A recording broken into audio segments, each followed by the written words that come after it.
Let us review chain rule from elementary calculus first.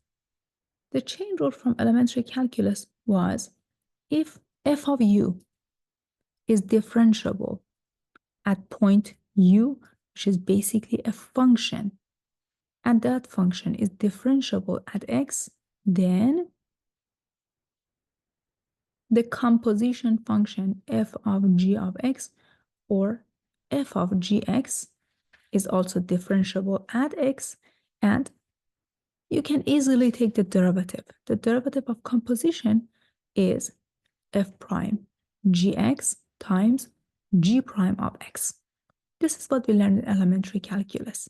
The Leibniz notation says that, well, if y is equal to f of u and u is equal to g of x, then the rate of change of y with respect to x is equal to the rate of change of y with respect to u times the rate of change of u with respect to x. Remember that you can easily get rid of the common factor and you get the exact same rate of change of y with respect to x back. dy du is evaluated at u equals to g of x. So let me erase this part. You don't have to cross this off. We're going to use it later. Sometimes it's easier to just do the substitution, take the derivative. Some other times we keep it as it is.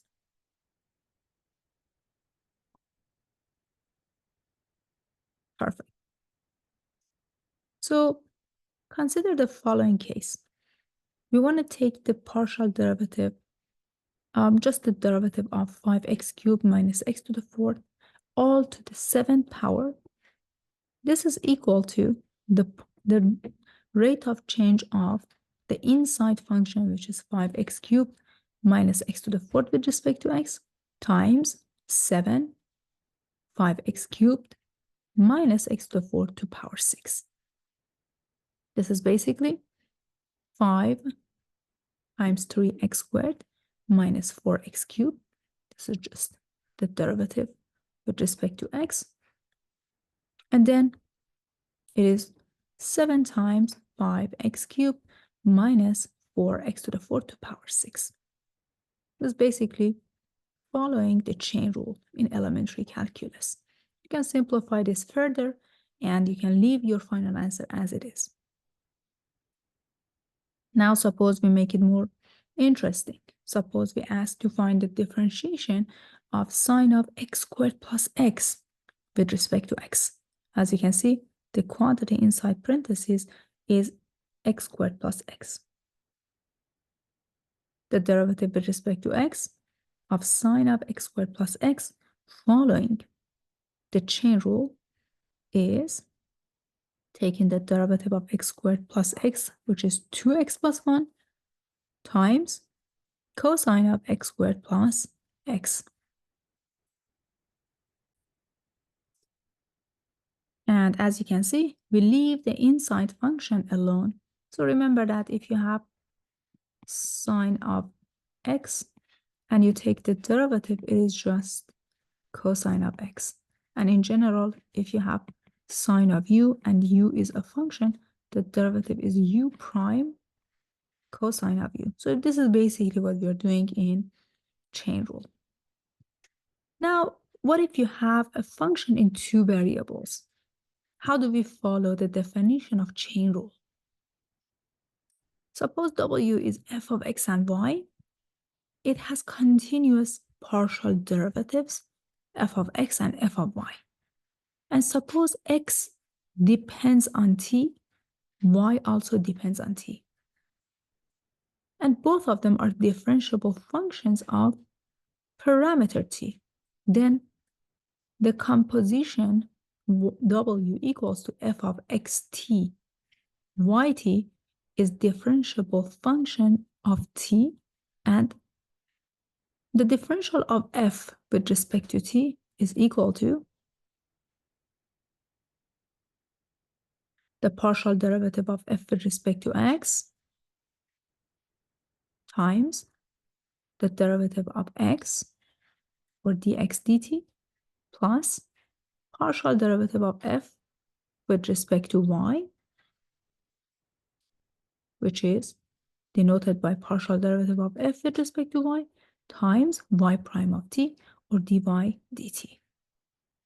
So basically, partial derivative of x times x prime is denoted as partial derivative of f with respect to x times the derivative of x with respect to t plus partial derivative of f with respect to y times y prime, which is partial derivative of f with respect to y times the derivative of y, or rate of change of y with respect to t. So this is the chain rule for functions of two independent variables x and y. For example, suppose you have this function of two variables x and y.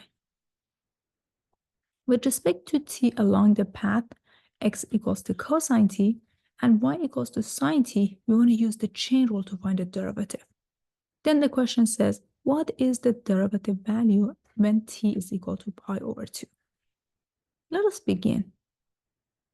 We're going to apply the chain rule that we just learned.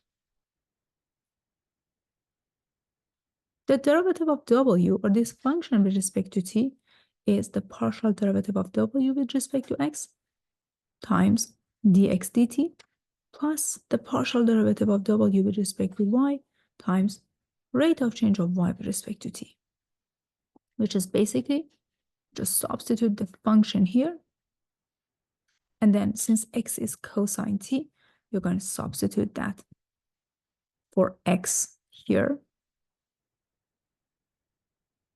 And then you have partial derivative of w with respect to y, which is again partial derivative of this function with respect to y times dy dt, which is the rate of change of sine t, because your y is equal to sine t. So let us begin. The rate of change of xy with respect to x is just y. The derivative of cosine t with respect to t is negative sine t, plus the partial derivative of xy with respect to y is just x, and the rate of change of sine with respect to t is cosine t. But remember that your y is sine t, so you can substitute that just right here, multiplied by negative sine t, plus x is defined as cosine t times cosine t. So basically you have negative sine squared t plus cosine squared t. As you remember from pre-calculus, it is cosine of 2t. Now let us go back to the second part of the question. In the second part of the question, you want to find what is the derivative's value when t is equal to pi over 2. So again, since x is cosine t and y is sine t, let us do the substitution. It is cosine t times sine t. So we're rewriting the function in terms of t, which is a half sine 2t.